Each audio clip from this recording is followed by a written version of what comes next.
Yes.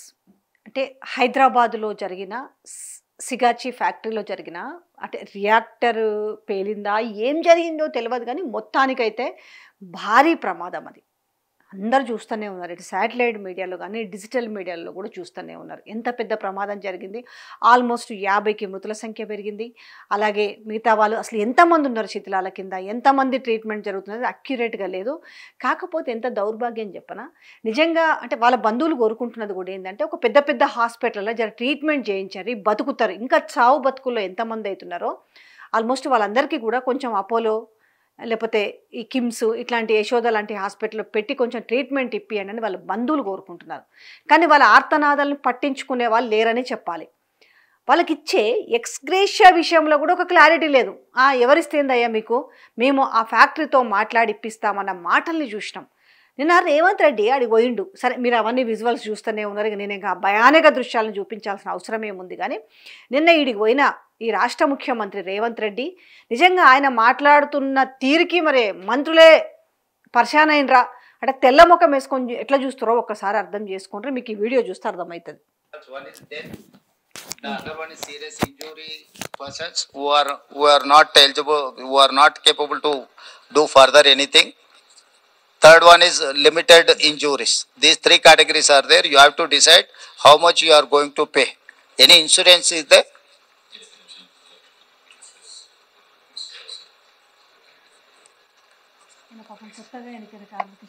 So this is the time to act with humanity. So this is not you cannot see as an accident. Now company has to think in a way.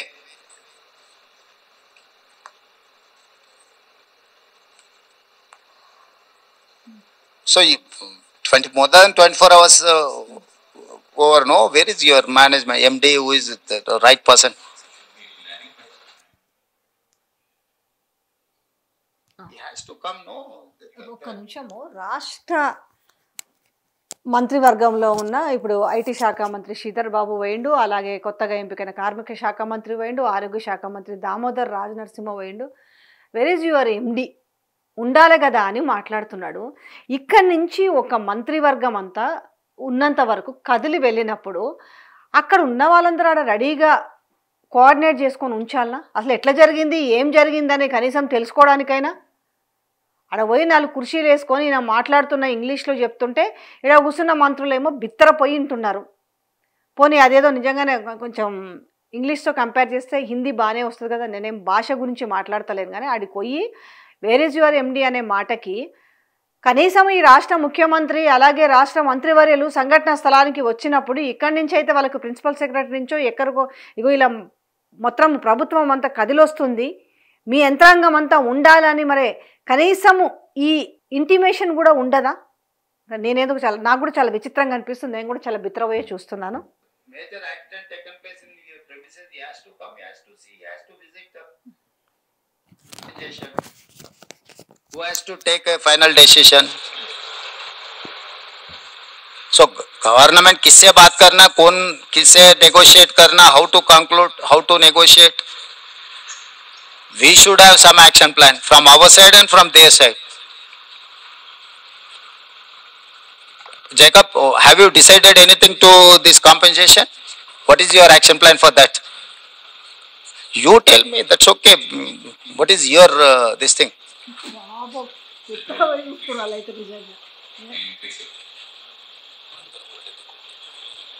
So you know some of the accidents in some other places taken place and how much they have given, or there are 3 verticals. One is death, the other one is serious injury. అసలు ఇక్కడ నాకు ఇంకొక ముచ్చట అర్థం కాలేదు. ఇక్కడ జరిగితే decide చేయొచ్చు కదా, లేదు ప్రభుత్వం నుంచి మేము ఇంత కాంపెనేట్ చేస్తున్నాము, మీరు ఇంత చెయ్యాలి అనేసి డిమాండ్ చేయాల్సి పోయింది. మీరు మిగతా రాష్ట్రాల్లో జరిగితే ఎంత ఇచ్చిరు, డెత్కి ఎంత ఇచ్చిరు, యాక్సిడెంట్కి ఎంత ఇచ్చిరు, అది కాదు కదా. మీరు ఇక్కడ మీరు వాళ్ళకి ఇప్పించాలి, క్షతగాత్రులకు కావచ్చు లేదంటే చనిపోయిన వాళ్ళకు మీరు ఇంత డిసైడ్ చేసేసి మీరు ఎంత ఇస్తారు, గవర్నమెంట్ నుంచి మీరు ఎంత యాడ్ చేస్తారు, కంపెనీ నుంచి ఎంత, మీరు ఒక అల్టిమేటం జారీ చేస్తే వాళ్ళు ఇవ్వాలి కదా. ఇంత పెద్ద ప్రమాదం జరిగింది. వివిధ రాష్ట్రాల నుంచి వచ్చారు, అలాగే తెలుగు వాళ్ళు కూడా ఉన్నారు. విచిత్రం ఏంటంటే కడప నుంచి ఉన్న వాళ్ళు ఉన్నారు. వాళ్ళు రీసెంట్గా 2 months బ్యాకే పెళ్లి చేసుకున్నారు. 2 నెలల క్రితమే పెళ్లి చేసుకుని వచ్చి ఇద్దరు కూడా ఇక్కడే పని చేస్తున్నారు. వాళ్ళు పాపం చచ్చిపోయారట. ఎంత బాధ అవుతుందనంటే వాళ్ళు ఇది ఆషాఢ మాసము, ఈ ఆషాఢ మాసం అయిపోయిన తర్వాత పెద్దల్ని పిలిచి వాళ్ళు దావత్ చేద్దాం అనుకున్నారట. అంటే ఎన్ని ఎమోషన్స్ ఉన్నాయి దాంట్లో, ఎన్ని సెంటిమెంట్స్ ఉన్నాయి. ఈరోజు ఏముందంటే పరిస్థితి మనకు ఎస్ఎల్బీసీలో కూడా జరిగింది కదా సంఘటన. ఇది ఒకసారి విన్న తర్వాత నేను మళ్ళీ దాని గురించి కూడా చెప్తా. Do further anything. Third one is limited injuries. These 3 categories are there. You have to decide how much you are going to pay. Any insurance is there. So this is the time to act with humanity. So this is not you cannot see as an accident. Now company has to think in a way. So more than 24 hours over, no, where is your management, MD, who is the right person? ఇక్కడ CM వచ్చి ఇక్కడ CM వచ్చి కూర్చొని మాట్లాడుతున్నాడు చూడు. అలా రాగానే చెప్పాలి వేర్ ఇస్ యువర్ మేనేజర్ ఏంది, వేర్ ఇస్ యువర్ ఎండి ఏంది, అందరూ వాళ్ళ యంత్రాంగం అంతా రెడీగా ఉంచుకోవాల్సిన బాధ్యత ఎవరిది? ప్రభుత్వం అక్కడికి వెళ్తుందంటే ఆగా మేఘాల మీద వాళ్ళందరూ అయితే ఉండాలి కదా.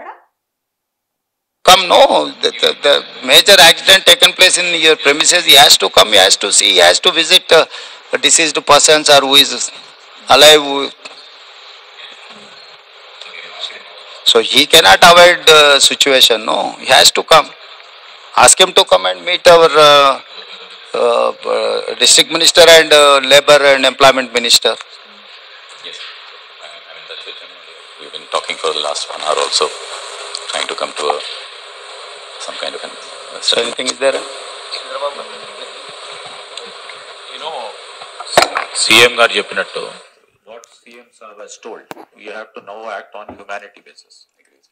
And we're sorry to say that your top management is not here after 24 hours. So if he's so preoccupied, why he has to run the factories? Now such a major incident, fatal accident has taken place. And our government will definitely take it as a very serious view. And our Minister for Labor and Minister for Medical and Health are supervising. ఆయన అధికారంలోకి ఆయనకు మంత్రి పదవి ఇవ్వగానే మరి ఈ incident జరగడము. దీనికి సంబంధించి చనిపోయిన కుటుంబాలకు ₹1 కోటి నష్టపరిహారం ఇప్పించాలి. పరిశ్రమ వాళ్ళతో మాట్లాడి ప్రభుత్వం వైపు నుంచి పరిశ్రమ వైపు నుంచి చనిపోయిన కుటుంబాలకు అంటే ముఖ్యమంత్రి గతంలో నాకు ఒకసారి గుర్తుంది, అది ఐ థింక్ ఇది ఎల్జీదో ఏదో ఒక జరిగింది ఏపీలో ఇన్సిడెంట్ జరిగితే ₹1 కోటి 2 కోట్ల కంపెనీ నుంచి ఇప్పించారు. అది అనౌన్స్ అన్న చేయాలి. ఈ పాటికే వీళ్ళు మాట్లాడుకొనేసి ఇమ్మీడియట్లీ వాళ్ళు డిసిషన్ తీసుకోవాలి. ఇక్కడ ఇంత పెద్ద ప్రమాదం జరిగింది, ఇంకా వీళ్ళు తర్జనా భర్జన పడుకుంటూ ఇప్పించాలి అనే ఒక మాట చెప్తున్నారు కదా. ఈ ప్రెస్ ముందుకు వచ్చేసరికే వాళ్ళు ఈ పాటికి వాళ్ళకు అనౌన్స్ చేయాలి, ఎస్ మేము కంపెనీ నుంచి మేము ఇప్పిస్తాము, లేదు మా ప్రభుత్వం నుంచి ఇంత ఇస్తాము అనేది. తీరిగ్గా జరిగిన 24 గంటల తర్వాత వచ్చి దాన్ని తీరికగా పరిశీలించి ఇప్పుడు కంపెనీతోటి ఇప్పిస్తాం, where is your manager, where is your MD. రూపాయలు నష్టపరిహారం ఇవ్వాలి అని చెప్పి నేను ఆదేశాలు ఇవ్వడం జరిగింది. ఆదేశాల ప్రకారం మా మంత్రులు పరిశ్రమ యజమానులతో మాట్లాడి ప్రభుత్వం వైపు నుంచి సహకారం తీసుకొని వాళ్ళకి నష్టపరిహారం అందించడం జరుగుతుంది. వాళ్ళకి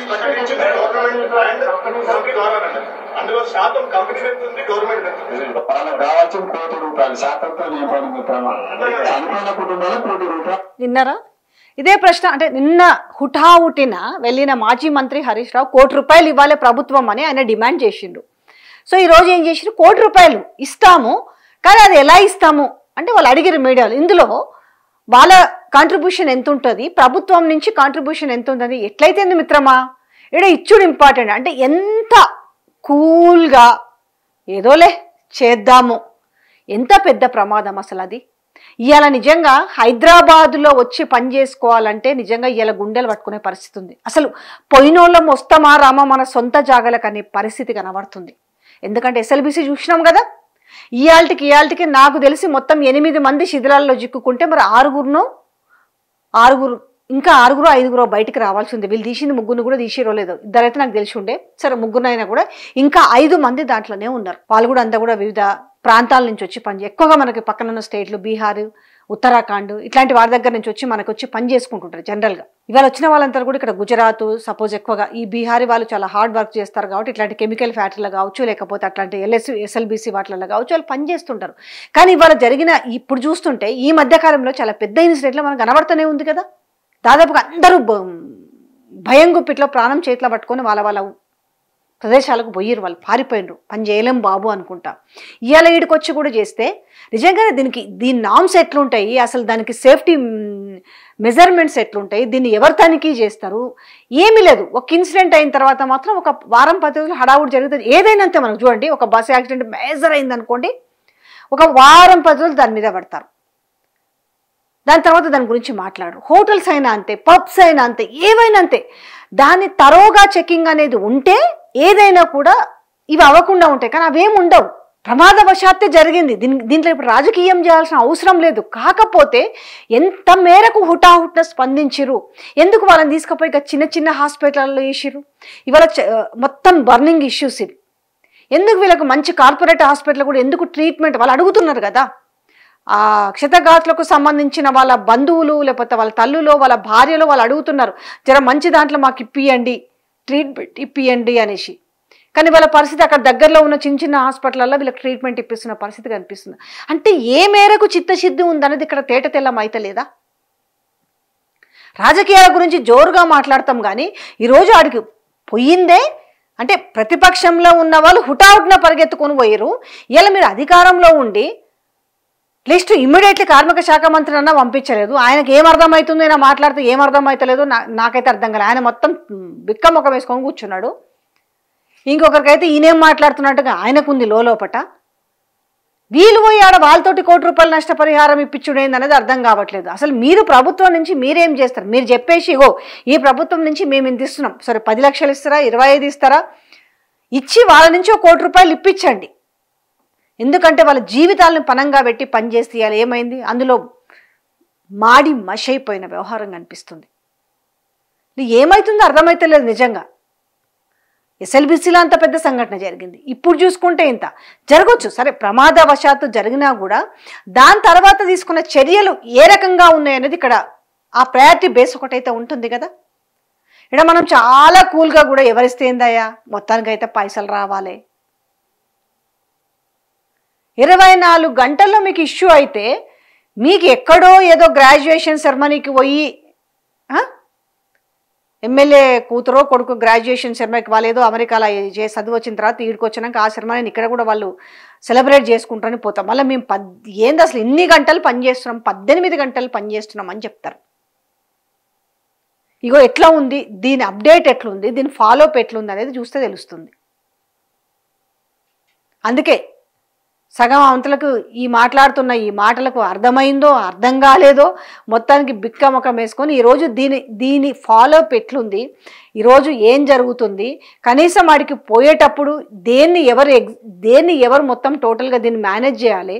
వీడికి ఒక యంత్రాంగం వస్తుంది, ఒక ప్రభుత్వ యంత్రాంగం వస్తుందంటే అందరు రెడీగా ఉండాలి. యాక్చువల్గా ఈ పార్టీకి అసలు డిమాండ్ అయిపోయి వీళ్ళు వచ్చేసరికి ఎస్ మేము ఆల్రెడీ కంపెనీ వాళ్ళతో మాట్లాడినాము, వాళ్ళకు ₹1 క్షతగాతులకు 50 లక్షలు, మైనర్గా యాక్సిడెంట్ అయిన వాళ్ళకి వచ్చేసి 25 లక్షలు ఇట్లా చెప్పేసి ఆల్రెడీ అయిపోయిందని అనౌన్స్ చేసి మేము ప్రభుత్వం నుంచి ఇంత అనేది చెప్పి ఫటాఫట్ అనౌన్స్ చేయాలి, అయిపోవాలి. అవసరమైతే వాళ్ళని కార్పొరేట్ హాస్పిటల్కి కూడా వాళ్ళని పంపించేస్తాం. ఎక్కడ వాళ్ళు ఫైనల్గా వాళ్ళు ఎవరెవరైతే ఉన్నారో వాళ్ళు బతకాలి, శిథిలాల కింద ఉన్న వాళ్ళు ఇమ్మీడియట్లీ ఇవన్నీ కూడా ఒక యంత్రాంగం మీద ఒక మాట, ఒక కమాండింగ్ ఎట్లుండాలంటే అట్లా ఉండాలి. కానీ ఈరోజు ఎట్లుంది, ఏదో వచ్చినామా పోయినామా, అదే సినిమాలు అంటారు కదా, తిన్నామా తెల్లారిందా పడుకున్నామా అన్నట్టుంది కదా, ఆ టైప్ ఆఫ్లా జరుగుతుంది అనేసి చూస్తున్న జనాలే అనుకుంటున్న పరిస్థితి కనిపిస్తుంది.